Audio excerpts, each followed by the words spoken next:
परत काय करतोयस इथे? ओवी प्लीज, मला माझ्या वाईफला भेटायचं. पण तिला तुला नाही भेटायचं. का? एवढं काय चुकलंय माझं? हा, का नाराज आहात तुम्ही माझ्यावर एवढे? नीरज, काही प्रश्न इतरांना विचारण्यापेक्षा स्वतःला विचारावेत, खरी उत्तर मिळतात. झालंय, विचार करून विचारून सगळं झालंय माझं, आणि माझं डोकं चालत नाहीये. म्हणून मला माझ्या बायकोला भेटायचं आणि तिच्याशी ही मिसअंडरस्टँडिंग क्लिअर करायची. आणि तुम्ही दोघं असं वागाल ना, ही अपेक्षा नव्हती माझी. मी तुला समजून घेतोय म्हणून मी गप्पा आहे, म्हणून तू समोर राहतोयस. तर निशीची ही अवस्था करण्याला मी असं सोडून दिलं नसतं. शेण, मला निशीला भेटायचंय. मला प्लीज तिला एकदा भेटू दे. नीरज, तुला भेटल्यावर तिला त्रास होईल आणि ते आम्हाला नकोय.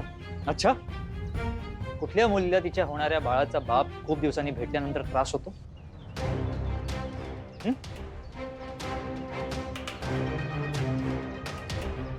येस, माहितीये मला. माझी निशी आई होणार आहे आणि मी बाप. तुला तुझ्या मॉमने सांगितलं? नाही, मी मॉमला सांगितलं इनफॅक्ट. आणि शी वॉज सरप्राइज्ड की निशीने ही बातमी आम्हाला का सांगितली. आणि हेच मला तिला एकदा भेटून विचारायचं.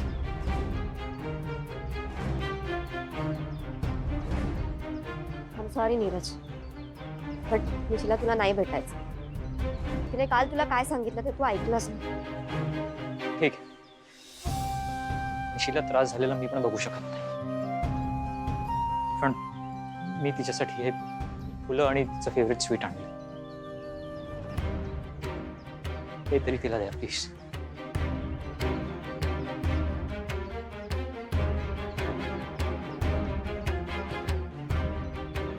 ती नाही घेणार.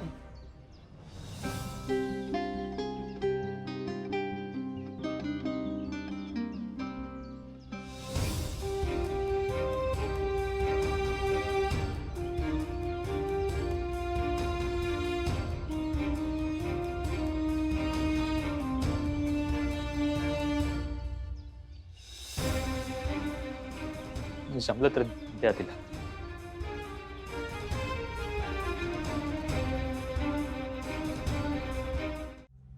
बाकी काही म्हणा, पोरगी खूप हुशार निघाली बाकी. पोरगी? कोणाबद्दल बोलता तुम्ही भाऊजी? काय बंधू, कोणाबद्दल विचारताय तुम्ही? बोलतोय आपल्या ओवीबद्दल बोलतोय. ओवी ओवी? काय तिने पूजेची सगळी मस्त तयारी केली होती. सगळ्या लोकांची आपल्या उठबस पण तिने केली.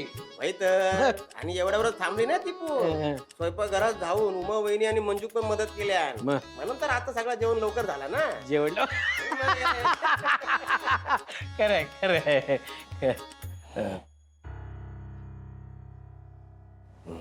ताई, मी काय म्हणते, तू जरा ओवी विरोध करणं बंद करशील? अगं, अशी गुणी मुलगी शोधूक जरी गेलाव ना तरी आपणाक सापडूची नाही. ह्या बघ बंधू, मी ना अशी मुलगी शोधूच नाही की जिची मका खात्री नसात की ती श्रीनूक आयुष्यभर साथ देत का नाही. हा, पण ताई, शिणूक खात्री हा ना त्याच्या प्रेमाची.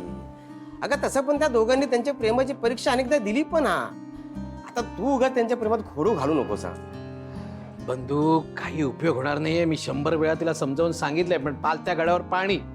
कधीच तिच्या डोक्यातच शिरलं नाही कुठली गोष्ट. बंधू, आता तर ना मला भीती वाटते.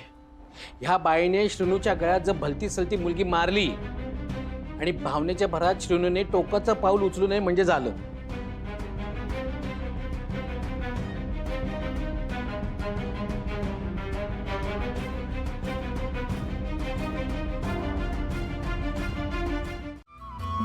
फक्त माझ्यावरच नाही, मंजू पण तिने तितकंच प्रेम दिलं. दायची स्पष्ट बोलायची, हा पण समोरच्यावर माया पण तितकीच करायची. आय नो मावशी, मॉमवरच्या रागामुळे तिची मुलगी म्हणून दायचीला मी नाही आवडायचं. बट स्टील त्या मला सगळं नीट समजून सांगायचं. ओवी, तुला सांगू, सहवासाने हळूहळू माणसं कळतात. तुका माहितीये, दायचीला सुद्धा शेवटी शेवटी तुझ्याबद्दल खूप प्रेम वाटू लागलं होतं. सांगताय काय, दायची जर दुसऱ्या दिवशी अचानक गेली नसती ना, तर एव्हाना तुमचं लग्न लागलं असतं.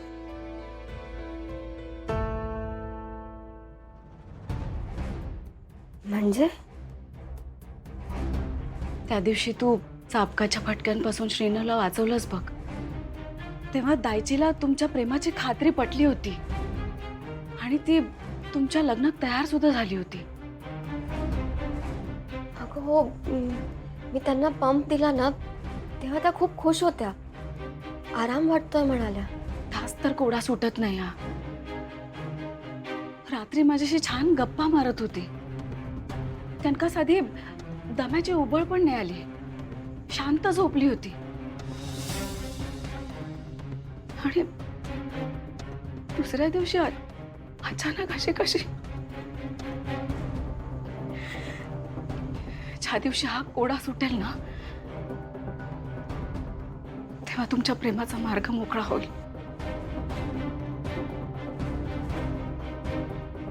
पण हे कोडं सोडवणार कोण आणि कसं?